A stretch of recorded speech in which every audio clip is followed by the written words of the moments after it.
Hello and welcome back. It's been long. काफी समय बीत गया, काफी महीने बीत गए since there was something going on in and here. It's okay. So now we will try to continue the things and we'll try to finish the remaining lectures. So I will start with the first unit, that is environmental biology, and in that we have first topic ecology and edge and interdisciplinary science. Okay. So we have to see, like, not so many questions are asked, ज़्यादा कुछ नहीं पूछा जाता इस topic से, but still we have to see, because like हम कुछ छोड़ नहीं सकते ना। कई बार क्या होता है कि बहुत आसान चीज़ हम छोड़ के जाते हैं, वो आता है पेपर में और फिर हमें दिखता है कि अरे ये तो बहुत आसान था, ठीक है, और हम उसमें क्लिक ही नहीं करते। इसलिए बेटर कि एक बार हम देख लें, ठीक है। और बहुत सारे और भी एग्जाम्स होते हैं, जैसे कुछ लोग शायद सी ओ सी टी जो पीजी के लिए होता है उसके लिए हो, पीएचडी के लिए, और इट्स लाइक कि वो ये हेल्प करेगा। So let's start.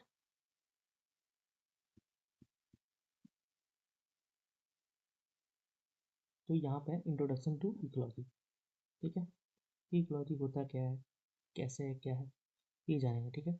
इसमें बहुत सारी चीज़ें होती हैं, उसके बारे में हम पढ़ेंगे। जैसे हैबिटेट की बात होगी, नीड्स होगी, एनर्जी कहाँ से कैसे फ्लो करता है, कौन कौन से उसमें स्पेयर्स होते हैं, कैसे मिनरल फ्लो करता है, A to Z। तो यहाँ पे बस हम बेसिक्स ओवरव्यू देखेंगे, अब बाकी आगे के चैप्टर्स में इसको हम डिटेल में देखेंगे, तो उसमें पढ़ना कैसे है वो जानेंगे। तो पहले तो हम डिफाइन करते हैं इकोलॉजी को, ठीक है। इकोलॉजी क्या है? साइंटिफिक स्टडी है interaction among organisms and their environment, ठीक है। तो उनके इन्वायरमेंट में, जैसे कि सपोज कोई जाने, सपोज कि हम लोग हैं एज ह्यूमन बींग्स, तो हमारा आसपास में क्या है इंटरेक्शन है, ठीक है, तो उसके लिए भी स्टडी होता है। तो उसी तरह जैसे प्लांट्स हैं, एनिमल्स हैं, तो वो उनका बाकी ऑर्गेनिजम्स के साथ क्या इंटरेक्शंस है, और आसपास के इन्वायरमेंट में कौन सा इंक्लूड होगा, बायोटिक और एबायोटिक दोनों कंपोनेंट इंक्लूडेड होंगे, ठीक है। उनके साथ क्या इंटरेक्शंस है, ठीक है। तो बायोटिक कंपोनेंट में क्या क्या, प्लांट्स, एनिमल्स, माइक्रोब्स, ह्यूमंस, उनके साथ क्या है, उनके इंटरेक्शंस किस लेवल पे होता है, क्या क्या उसमें होता है। बायोटिक में सनलाइट कैसे लेते हैं, वाटर में कैसे रिएक्ट करते हैं, टेम्परेचर के प्रति वो कैसे उनका इम्पैक्ट होता है, क्या उनके प्रति वो अपना स्टिमुलाई दिखाते हैं, वगैरह वगैरह। फिर इंटरेक्शन उनके बीच में जो होता है, ये डिफरेंट जो क्या बोलते हैं स्पीसीज है, ऑर्गेनिम्स है, उनके बीच में क्या इंटरेक्शन से, जैसे कि कंपटीशन हो गया, प्रेडेशन हो गया, सिम्बायोसिस हो गया, एनर्जी फ्लो, न्यूट्रिएंट रिसाइकलिंग हुआ। इसको हम देखेंगे आगे क्या क्या होता है। अब इसके कुछ डिफिनेशन, जैसे ये एग्जाम में आ जाते हैं कि अर्नेस्ट हैक्कल ने दिया था कि ecology is the study of organisms in relation to their environment. तो ये कई सारे एग्जाम में नेट में भी पहले, बहुत पहले पूछा है, और ये रिपीटेड होते हैं। फिर ओडम ने बोला कि ecology is the study of structure and function of nature, ठीक है, कि नेचर कैसे फंक्शन करता है, उसका क्या स्ट्रक्चर है, तो वही। उसके बाद मॉडर्न व्यू क्या है, तो मॉडर्न व्यू क्या है कि ecology is the study of relationships, patterns and processes that govern the distribution and abundance of organisms across space and time. तो ये क्या कह रहा है कि मॉडर्न में मानते हैं कि रिलेशनशिप है कि ऑर्गेनिजम्स, और ठीक है, ऑर्गेनिजम्स जो है उनके आसपास कुछ स्पेस और टाइम में, ठीक है, किस पीरियड से किस पीरियड, और स्पेस मतलब क्या, कहाँ से कहाँ। सपोज कि टाइगर है, एग्जाम्पल लेते हैं, तो समझते हैं कि उसकी स्पीसीज, वो जो टाइगर है उनके नंबर्स ओवर द टाइम कितने रहे हैं, ठीक है, कि अगर उन्होंने उनकी कुछ स्पीसीएशन हुआ, क्या कभी डाइवर्जेंस हुआ, ठीक है, उनके नंबर्स कितने रहे, ये एक बात होगी। दूसरी ये होगी टाइम की कॉन्सेप्ट कॉन्टेक्स्ट में, स्पेस के कॉन्टेक्स्ट में, तो उनका कितने दूर में उनका एरिया है, ठीक है, कहाँ पहले पाया जाता था, अब नहीं पाया जाता है, तो ये सब चीज़ होगी, ठीक है। तो उसमें पैटर्न ढूंढते हैं, क्या क्या प्रोसेसेस उसमें है, रिलेशनशिप्स क्या है बाकी अपने क्या बोलते हैं प्रे एनिमल के साथ क्या है, ये सब चीज़ें हो गई, ठीक है। तो इकोलॉजी क्या है? इंटरडिसिप्लिनरी साइंस है, ठीक है। ये याद रखेंगे, इकोलॉजी का इंटरडिसिप्लिनरी साइंस है। ये असल में क्या है ना कि इकोलॉजी कनेक्ट करता है लाइफ साइंस को सोशल स्टडीज के साथ, ठीक है। जरूरी नहीं कि कंप्लीट साइंस नहीं है इकोलॉजी, इस लाइक कि इसमें बहुत सारी चीज़ें आती हैं, इस लाइक कि इसमें ह्यूमन फैक्टर भी बहुत आता है, ठीक है। ऐसा नहीं कि ये प्योर साइंस ही नहीं है, जस्ट लाइक कि फिजिक्स, केमिस्ट्री, ठीक है। तो इसमें कई सारे हमारे कोर इकोलॉजिकल कॉन्सेप्ट्स हम आगे चल के देखेंगे। जैसे अर्थ को हम एक इंटीग्रेटेड सिस्टम मानते हैं इकोलॉजी में। इट्स लाइक कि सपोज की फिजिक्स है, तो फिजिक्स में वो फिजिकल्स लॉ, ग्रेविटेशन, ठीक है, न्यूटोनियन मूवमेंट, ये सब चीज़ें। केमिस्ट्री है तो वो बस केमिकल को आइसोलेशन में पढ़ रहे हैं, सारे जो भी केमिकल्स हैं। जरूरी नहीं कि बायोटिक बायोटिक हमारे बॉडी के अंदर केमिकल्स को भी पढ़ रहे हो, लेकिन आइसोलेशन में, ठीक है। लेकिन इकोलॉजी में क्या है कि जो सारी चीज़ों को एक साथ में पढ़ना है, ठीक है। कि ठीक है कि ग्रेविटी से क्या असर पड़ रहा है, ठीक है। सन के चारों तरफ अगर अर्थ मूव कर रहा है तो उसका किसी ऑर्गेनिजम्स पे क्या असर पड़ रहा है, उसके हैबिटेट पे क्या असर पड़ रहा है, उसके लाइफ साइकिल पे क्या असर पड़ रहा है। इंक्रीजिंग टेम्परेचर, अगर देखा जाए तो ये तो फिजिकल क्वांटिटी है, हाँ भाई इंक्रीज हो रहा है टेम्परेचर, उसका क्या इम्पैक्ट पड़ रहा है। ज्योग्राफी, ठीक है, ये चेंजेज आ रहे हैं लैंडस्केप में, उसका क्या इम्पैक्ट पड़ रहा है। ये सब चीज़ें हम देखते हैं। या फिर जो बायोस्पेस में ऑर्गेनिजम्स हैं उनके वो क्या क्या चेंजेस, जैसे ह्यूमन बींग्स है, ठीक है, तो वो चेंजेस ला रहे हैं ज्योग्राफी में, हम पूरे ज्योग्राफी को बदल रहे हैं, कंक्रीट जंगल्स बना रहे हैं, ठीक है। तो हम उस प्लेस की ज्योग्राफी को बदलते हैं, एटमॉस्फेयर को हम पूरा पॉल्यूशन कर रहे हैं। अभी तो आप दिल्ली और ये सब मेट्रो सिटीज़ के देख ही होंगे हाल, ठीक है। तो ये सब चीज़ें हमारे कारण से उधर भी चेंजेस हो रहे हैं। तो ये सब चीज़ें हम पढ़ते हैं, तो इसको आइसोलेशन में नहीं पढ़ सकते, क्यों, सब एक दूसरे से इंटर रिलेटेड है, ठीक है। अब इसमें एक चीज़ पढ़ना होता है कि लेवल्स ऑफ इकोलॉजिकल ऑर्गेनाइजेशन, कि पहले कि क्या क्या इसमें लेवल्स हैं। तो सबसे पहले ऑर्गेनिज्म से शुरू करते हैं, इसके नीचे भी ऑर्गन्स और ये सब भी लोग पढ़ाते हैं, लेकिन ठीक है। वो तो एक ऑर्गेनिज्म, सपोज कि एक कोई ऑर्गेनिज्म, जैसे कि एक इंसान, ठीक है। फिर अगर 10 इंसान एक साथ आ गए तो क्या पॉपुलेशन, ठीक है। सपोज 10 इंसान मतलब 10, इसको इस तरह समझते हैं। सपोज कि दिल्ली है, ठीक है। दिल्ली में एक आदमी है, वो ऑर्गेनिज्म हो गया, ठीक है, ऑर्गेनिज्म। दिल्ली में मान लो सेंट्रल दिल्ली से आया, सेंट्रल दिल्ली के हम ले रहे हैं लोग, तो उसमें बहुत सारे लोग हैं, तो वो पॉपुलेशन हो गया, ठीक है। अब हम पूरे जितने भी स्टेट्स हैं, मतलब जो डिस्ट्रिक्ट्स हैं, सॉरी, एनसीटी में, नेशनल कैपिटल टेरिटरी में, तो वो हो गया हमारा कम्युनिटी, ठीक है। तो जरूरी तो नहीं कि उसमें सब एक जैसे ही लोग होने, लेकिन सब साथ में हैं तो वो हो गया कम्युनिटी। उसके बाद आ गया कि सारे स्टेट्स ले लो, दिल्ली के अलावा जितने भी हैं, उत्तर प्रदेश, कर्नाटका, ठीक है, महाराष्ट्र, तो वो हो गया इकोसिस्टम। फिर उसके बाद आ गया कंट्री लेवल पे आ जाओ, तो इंडिया हो गया, ठीक है, बगल में नेपाल है, श्रीलंका है, चाइना है, तो ये हो गया हमारा, ठीक है, लैंडस्केप। और पूरे, या फिर यूएस जो भी है, और पूरे को ले लो तो वो है बायोस्फीयर, अर्थ, ठीक है। तो सेम गोज विथ एनिमल, अगर एनिमल में लेंगे तो क्या, टाइगर यहाँ पे ले लिए, एक टाइगर, यहाँ पर टाइगर के स्पीसीज, तो यहाँ पे ध्यान क्या रखना है कि ये एक ही स्पीसीज के, मतलब अब इसको हम, ये हम जनरल समझे थे, अब इसको हम इसके कॉन्टेक्स्ट में समझेंगे इकोलॉजी के। यहाँ पे एक टाइगर है, एक ऑर्गेनिज्म हो गया। पॉपुलेशन किसको बोलते हैं कि उसी स्पीसीज का सारे लोग हैं, मतलब सारे टाइगर टाइगर टाइगर है, तो पॉपुलेशन हो गया। कम्युनिटी क्या हो गया कि इधर टाइगर के पॉपुलेशन है, ठीक है, यहाँ पे टाइगर टाइगर हो गए, इधर डियर डियर हो गया, इधर मंकी मंकी हो गया, ठीक है, इधर कुछ बर्ड्स हो गए। ये क्या बनाते हैं, कम्युनिटी, एक मतलब एक बाउंड्री के अंदर है कम्युनिटी। अब इकोसिस्टम क्या हो गया, इकोसिस्टम इससे बड़ा हो गया, ठीक है, कि ऐसे कई सारे कम्युनिटी रहते हैं, उनको इकोसिस्टम बोलते हैं, ठीक है। लैंडस्केप क्या हो गया, उससे भी बड़ा है, कई सारे इकोसिस्टम एक साथ आए।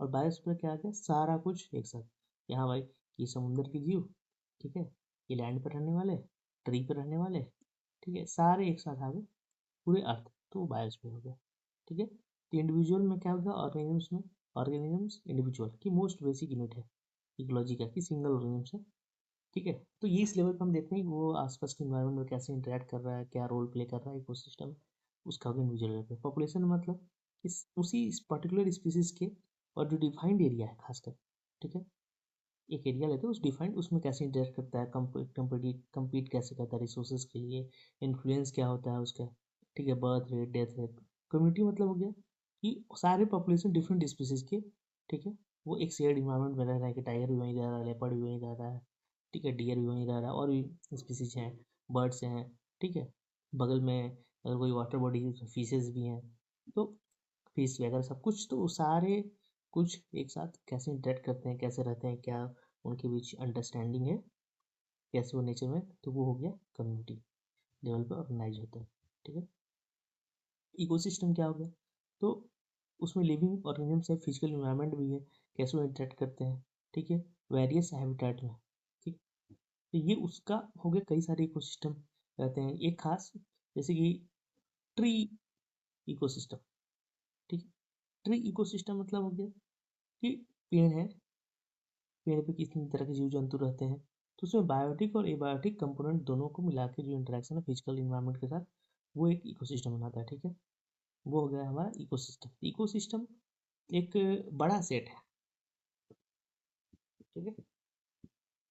उसके अगर बायोम, तो बायोम मेनली ज्योग्राफिकल एरिया के हिसाब से डिफाइंड होता है, कि सपोज कि ये है लैंड, यहाँ है साल भर में टेम्परेचर रहता है हाई, ठीक है, तो यहाँ पे किस तरह के प्लांट्स होंगे, एनिमल्स होंगे, तो जैसे कि सपोज कि एक जगह है जहाँ पे 15 डिग्री टेम्परेचर है एवरेज, डिग्री सेंटीग्रेड, और वो कह सकते हैं कि अराउंड इक्वेटर पे है, वैसे इक्वेटर पे तो 15 डिग्री नहीं है, तो 25 डिग्री पे लगता है, सपोज इक्वेटर पे, ठीक है, एक कोई लोकेशन ले लिया हमने।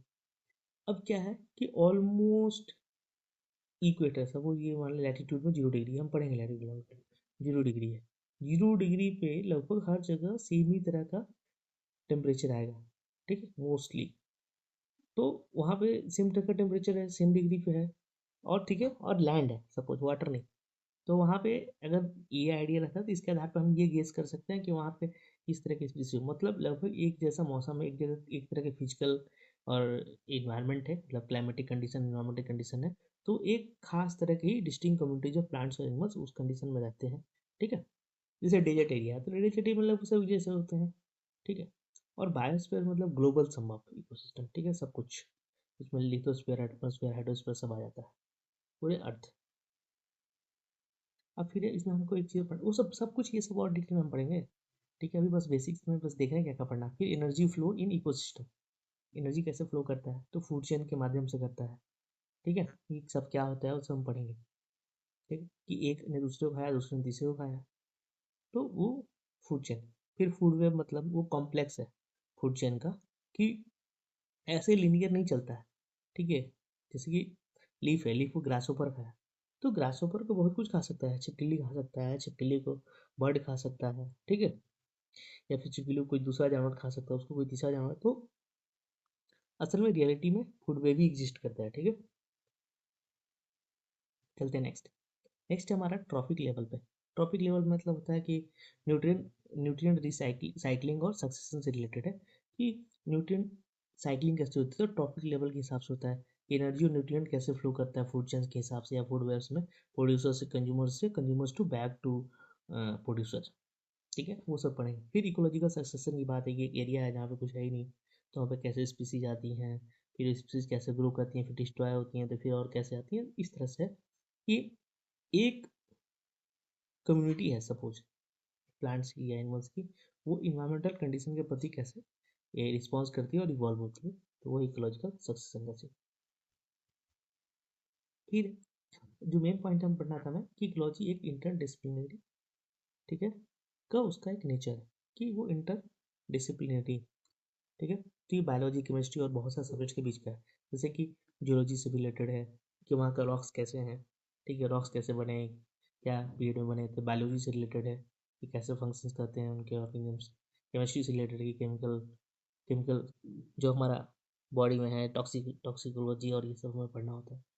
फिजिक्स से रिलेटेड है, ठीक है, ग्रेविटी सबका, सन का रिवोल्यूशन, रोटेशन, ये सब क्या, और भी चीज़ें फिजिक्स में जरूरी नहीं कि सिर्फ इतना ही।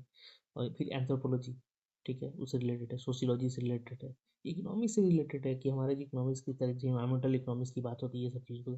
फिर पॉलिटी और साइंस पॉलिसी से रिलेटेड, किस तरह के लॉ बन रहे हैं, किस तरह के मूवमेंट चल रहे हैं, उसके हिसाब से भी हमारा, तो ये सब कुछ इनकम पास करता है, क्या करता है, बस इकोलॉजी। फिर है कि हमें थोड़ा बहुत कुछ तो आप देख लेते हैं ये से बायोलॉजी और इकोलॉजी का क्या है। इसमें जेनेटिक्स की बातें हो जाती हैं, इवोल्यूशन की बातें होती है, फिजियोलॉजी है, जैसे कि फिजियोलॉजी मतलब कि ऑर्गेनिज्म का फंक्शन कैसे करता है, इंटरेक्ट कर सकते हैं इन्वायरमेंट की से। इवोल्यूशन की बात होगी, क्या क्या कौन कौन सी चीज़ें ड्राइव करती हैं इवोल्यूशन को, ठीक है, कैसे इन्वायरमेंट में अडेप्ट करते हैं, ठीक है। जेनेटिक्स की बात होगी कि जो फाउंडेशनल कंपोनेंट है इकोलॉजी का, ठीक है, कि जिस स्पीसीज एडेबिलिटी और इवोल्यूशन को ओवर टाइम क्या करता है, इन्फ्लुएंस करता है। ये सब हम पढ़ते हैं, मतलब बायोलॉजी का कंपाउंड है ये, बायोलॉजी का जो इकोलॉजी में हमें हेल्प करता है। फिर ये ज्योग्राफी एंड इकोलॉजी, तो ये हो गया स्पेशल डिस्ट्रीब्यूशन और जीआईएस एप्लीकेशन का यूज करते हैं, जैसे यहाँ पे इसको कंप्यूटर के में भी कैलकुलेट कर सकते हैं, कंप्यूटर साइंस का उपयोग कर रहे हैं टेक्नोलॉजी का, अब तो एआई भी आ गया, ठीक है। फिर लैंडस्केप इकोलॉजी का बात हो गया कि कोई भी कोई भी इकोलॉजिकल प्रोसेस है या फिर कोई एनिमल है, ठीक है, वो उसका स्पेशल पैटर्न कि वो कैसे माइग्रेट कर रहा है, फूडिंग फीडिंग हैबिट है क्या है, ठीक है, हैबिटेट फ्रेगमेंटेशन की जो बात होती है, ठीक है, तो लैंडस्केप इकोलॉजी में पड़ता है। फिर स्पेशल डिस्ट्रीब्यूशन जो होता है कि कोई चीज़ कहाँ कैसे फैला है किसी रीजन में, सपोज जैसे बायोम्स है, तो वो ज्योग्राफी का ही खेल है। फिर है केमिस्ट्री इन इकोलॉजी, ठीक है, तो जैसे उसमें बायो जियो केमिकल साइकिल से तो पूरा केमिकल चेंज हो रहा है, तो वो सब हम पढ़ते हैं कि कैसे सपोज की सी कार्बन डाइऑक्साइड की साइकिल है, तो वो कैसे चलती है कि प्लांट्स लेते हैं CO2, वो फिर ऑक्सीजन रिलीज करते हैं, बाकी कम्युनिटी ऐसे करके फिर कैसे वो ओशंस में भी डिजॉल्व होते हैं, तो ये सब चीज़ें नए नाइट्रोजन की साइकिल्स है। फिर पॉल्यूशन का इम्पैक्ट क्या होता है, तो उसमें हम पढ़ते हैं टॉक्सिक अक्यूमुलेशन इम्बैलेंस हो जाता है, ये सब केमिस्ट्री की चीज़ें। फिर केमिकल इंटरेक्शन होते हैं, ठीक है, कि कैसे ट्रांसपोर्ट होते हैं पॉल्यूटेंट्स या टॉक्सिक केमिकल्स, ये सब चीज़ें। फिर है पॉलिटिकल साइंस, एग्जाम्पल हम दे दिए कि environment policy determines ecological outcomes, जैसे कि EIA है, नेपा है, EPA है, ये सब पढ़ेंगे। फिर सेगमेंट जो बहुत सारे हैं, CVD है, UNFCCC है, जो ग्रुपिंग्स बनते हैं, ठीक है, उसका क्या है, पॉलिटिकल ग्रुपिंग्स है ना, तो वो डिसाइड करते हैं इकोलॉजिकल आउटकम्स कब से होंगे। इन्वायरमेंट गवर्नेंस की बात होती है, बहुत सारे हमारे स्कीम्स आते हैं गवर्नमेंट्स के, बहुत सारी योजनाएं आती हैं, तो वो उसके अकॉर्डिंग है। फिर इंस्टीट्यूशन और ब्यूरोक्रेसी कैसे फंक्शन करती है, उनके इकोलॉजी को लेके एनवायरनमेंट को लेके कितनी एपैथी है या फिर उनको अंडरस्टैंडिंग है या फिर नहीं है वो, ठीक है। इन्वायरमेंटल जस्टिस की बात है कि सब कुछ अभी ख़त्म कर दें, वही sustainable development is all about this, ठीक है। सस्टेनेबल डेवलपमेंट भी प्योर साइंस नहीं है, ठीक है, वो इकोलॉजी में उसमें पॉलिटिकल साइंस की चीज़ें हैं, एंथ्रोपोलॉजी की चीज़ें हैं, सब इंक्लूडेड है, ठीक है। क्यों ये सारी चीज़ें क्यों इंक्लूडेड, क्योंकि एट एंड ऑफ द कौन इससे सबसे ज़्यादा इम्पैक्ट हो रहा है, ह्यूमन बींग्स, ठीक है। मोस्ट इंटेलिजेंट स्पीसीज जो है अर्थ पे, वो ह्यूमन बींग्स है, तो वो इम्पैक्ट होता है, तो ह्यूमन बींग्स का पूरा डायमेंशन क्या है, इकोनॉमिक डायमेंशन है, पॉलिटिकल डायमेंशन है, सोशोलॉजिकल डायमेंशन है, ठीक है, फिजिकल डायमेंशन है, केमिकल डायमेंशन सब कुछ है। तो वो सब कुछ इकोलॉजी में भी पढ़ना पड़ेगा, क्यों, क्योंकि अल्टीमेटली हम उसी के लिए पढ़ रहे हैं। फिर इसमें एनर्जी ट्रांसफर को हम पढ़ते हैं कि कैसे क्लाइमेट डायनेमिक्स काम करता है, एनर्जी फ्लो कैसे करता है इकोसिस्टम में, क्लाइमेट का क्या इन्फ्लुएंस होता है, ठीक है, इकोलॉजिकल फीडबैक कैसे काम करता है, फीडबैक लूप इकोसिस्टम में, ठीक है, ये सब हम पढ़ेंगे आगे डिटेल्स में। फिर एप्लीकेशन कंटेम्प्रेरी इशूज़ में क्या क्या है, जैसे कि कंजर्वेशन की इशूज़ है, क्लाइमेट चेंज की इशू है, रिस्टोरेशन इकोलॉजी की इशू है, सस्टेनेबल रिसोर्स मैनेजमेंट की इशू है, तो ये सब हम पढ़ेंगे। फिर से सॉल्यूशंस क्या होते हैं, ये सब पढ़ेंगे। फिर कंजर्वेशन बायोलॉजी में हम पढ़ते हैं कि बायोडाइवर्सिटी मैनेजमेंट के थ्रेट असेसमेंट कैसे करते हैं, प्रोटेक्शन स्ट्रेटजी क्या है, हमारी कम्युनिटी एंगेजमेंट हम कैसे करते हैं, ये सब चीज़ें भी इसमें करनी है हमें, ठीक है। फिर क्लाइमेट चेंज का क्या इम्पैक्ट पड़ता है, इकोलॉजिकल रिस्पॉन्सेज क्या है, इन्वायरमेंट चेंज को लेकर हैबिटेट लॉस हो रहा है, तो उसको कैसे हम कर सकते हैं, कैसे क्लाइमेट चेंज उसको कर रहा है, लीड कर रहा है हैबिटेट लॉस, क्लाइमेट चेंज के कारण क्यों कैसे हैबिटेट लॉस हो रहा है, ये सब चीज़ें हो गया। फिर स्पीसीज़ का बिहेवियर कैसे क्लाइमेट चेंज के कारण इम्पैक्ट हो रहा है, उनमें उनके माइग्रेशंस में या ब्रीडिंग साइकिल्स में या फिर उनके बिहेवियर में, वो उनके चेंजेज आ रहे हैं, या फिर जैसे कि पोल वार्ड शिफ्ट हो रहा है, बहुत सारे बटरफ्लाइज हैं, बहुत सारे एनिमल्स हैं जो स्लोली अब पोल की तरफ माइग्रेट कर रहे हैं, ठीक है, या फिर हाइट की तरफ माइग्रेट कर रहे हैं, क्योंकि वो बहुत ज़्यादा हीट को नहीं सह पाएंगे इक्वेटिक साइड, तो धीरे धीरे वो माइग्रेट कर रहे हैं, उसमें बहुत सारे लोग माइग्रेट नहीं कर पाएंगे, वो एक्सटिंक्ट हो जाएंगे, तो ये सब चीज़ें हैं। फिर इन्वेजिव स्पीसीज की संख्या बढ़ जाएगी वार्मर क्लाइमेट्स के कारण, ठीक है। अभी recently I think it was Norway, normal student, I am forgetting the name of the country, ठीक है, नॉर्मल स्टूडेंट ना, हाँ something something among the Nordic countries only, कि वहाँ पे कुछ स्पीसीज नए पाए गए हैं इसके मॉस्किटोज के, जो कि वहाँ पे कभी नहीं पाए जाते थे। तो जरूरी नहीं कि वो क्लाइमेट चेंज के कारण, ये है कि क्लाइमेट चेंज का वहाँ टेम्परेचर बढ़ने, एवरेज टेम्परेचर जो बढ़ रहा है उसके कारण वो सर्वाइव कर पाए, ठीक है। लेकिन जरूरी नहीं कि उसके कारण वो वहाँ पे गए हैं। हो सकता है कि जो हमारा ट्रांसपोर्टेशन है, शिप्स है, जो हम पानी वाले जहाज होते हैं, उसके साथ भी जा सकते हैं, लेकिन इट्स लाइक कि कोल्ड में वो सर्वाइव नहीं कर पाते हैं मॉस्किटो में, बट वो सर्वाइव कर रहे हैं। तो वो चीज़ें अब समस्या है, क्योंकि अब उसी चीज़ कैसे समस्या है कि जो हमारे यहाँ मलेरिया डेंगू ये वाले मच्छर हैं वो यूरोप में उतने पाए ही नहीं जाते हैं, यूरोपियन कंट्रीज के ऊपर में, क्योंकि वहाँ क्लाइमेट उनके हिसाब से नहीं है। जैसे जैसे क्लाइमेट चेंज होगा, ग्लोबल वार्मिंग होगी, वो हीट होगा तो वो पहुँचेंगे वहाँ पे, और वहाँ पे किसी को बीट करेंगे तो उनको आइडिया ही नहीं है, उनके ह्यूमन बॉडी को रिस्पॉन्स ही समझ में नहीं आया कि ये क्या है। क्यों? हमारे यहाँ क्या है कि हमारे यहाँ बचपन से हमारे जेनेटिक्स में है कि ठीक है इस तरह के मच्छर होते हैं, तो इसलिए हमारे अंदर डिफेंस मैकेनिज्म हमारे बॉडी ने खुद से बना रखा है, बट उनके यहाँ नहीं है, तो उनके यहाँ वो लीथल साबित हो सकता है, ठीक है। तो वो सब चीज़ें हैं, तो वो सब चीज़ें इसमें वो भी हम देखते हैं। फिर सस्टेनेबल रिसोर्स मैनेजमेंट की बात है कि रिसोर्स जो भी है हमारे पास लिमिटेड है भाई, अर्थ है, अर्थ पे जो कुछ है वो ही है, बस उतना ही है, वो सब कुछ तो लिमिटेड है ना, तो उसको हम कैसे कंजर्व करें, ठीक है, वेस्ट कम से कम करें, ठीक है, सर्कुलर इकोनॉमी की बात होती है, रिस्टोर करें इकोलॉजी को, हैबिटाट को रिस्टोर करें, ताकि क्या अल्टीमेटली अर्थ का बैलेंस बना रहे, सस्टेनेबल प्रैक्टिसेस को लें। अब इस पर क्वेश्चन कुछ कुछ आए थे, तो which one of the best illustrates ecology as an interdisciplinary science, कौन सा इसमें से करता है बेस्ट? तो इसमें है स्टडी ऑफ स्पीसीज अलोन नहीं, study of physical environment alone नहीं, interaction linking organisms, chemistry, physics and geography, ये सही आंसर है, ठीक है। तो इस तरह से बहुत इजी क्वेश्चन आते हैं, लेकिन कई बार एग्जाम के ना बता रहे हैं उसमें क्या होता है कि प्रेशर ऐसा रहता है कि आदमी सही को गलत, गलत को सही करके आ जाता है। फिर है अर्थ सिस्टम साइंस इंटीग्रेट्स, क्या क्या इसमें इंटीग्रेट करता है? Only atmosphere, lithosphere, biosphere only, human society only, नहीं, बायोस्फीयर, हाइड्रोस्फीयर, एटमोस्फेयर, लिथोस्फेयर सब। तो इस तरह के सवाल आए हुए हैं पास्ट में, तो वो और डीप जा सकते हैं, क्योंकि 2025 का पेपर देखें तो वो काफ़ी डेप्थ में गए हैं कई सारे यूनिट्स में। पेपर 2025 की बहुत जल्द डिस्कस कर लेंगे, बाकी तो कर दिए जॉब उसके पहले वाली, 2000 इस साल की जो जून वाली है उसके पहले की तो हम कर चुके हैं, तो जून वाली हम करेंगे अभी थोड़े दिन में, दो दिन में, ठीक है। बाकी हम कंटिन्यू कर रहे हैं फिर से, और कोशिश करेंगे कि एक लेक्चर डेली मिनिमम हो, कोशिश करेंगे नहीं तो दो भी हो पाए तो बहुत अच्छा, ठीक है। बाकी आई नो कि ये डिसअपॉइंटेड होगा कि अचानक से मैं गायब हो गया कुछ महीनों के लिए, but there was something going on, ठीक है, बट इसको कंप्लीट करेंगे हम, ठीक है। तो मिलते हैं नेक्स्ट लेक्चर में, तब तक के लिए थैंक यू, और होप सो कि आपको पसंद आए। बाकी अगर जो भी डाउट्स हैं या फिर कुछ सजेशंस हैं या फिर मतलब वट एवर फीडबैक्स हैं, आप कमेंट्स में लिखें, ठीक है, हम उस पर अमल करेंगे। बाकी अपने फ्रेंड्स के साथ शेयर करें, और ये सिर्फ लेक्चर्स में ले रहा हूँ जिसी नेट के लिए नहीं, आपके एग्जाम्स में भी काम आएंगे, ठीक है। मैं थोड़ा डिटेल्ड में ही लूँगा, सो दैट कि अगर आप मास्टर्स में हैं या और भी हैं तो वहाँ भी काम आए, या फिर और भी एग्जाम्स में भी काम आ सके, ठीक है।